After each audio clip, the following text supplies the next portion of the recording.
Tenaga kesehatan di Sabang diharapkan bersedia divaksin untuk mencegah penularan COVID-19. Tenaga kesehatan di Sabang merupakan prioritas dalam tahap pertama vaksinasi yang mulai dilakukan pada 10 Februari mendatang.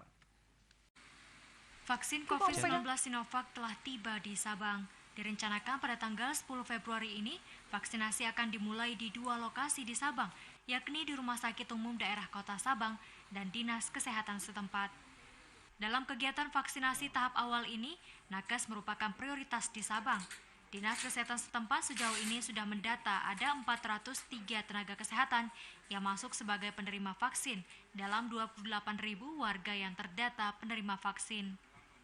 Untuk itu, PLT Kepala Dinas Kesehatan Kota Sabang, Sajudin, meminta agar para nakes tidak khawatir apalagi menghindar untuk divaksin. Pihaknya akan melakukan serangkaian pemeriksaan terlebih dahulu kepada nakes penerima vaksin.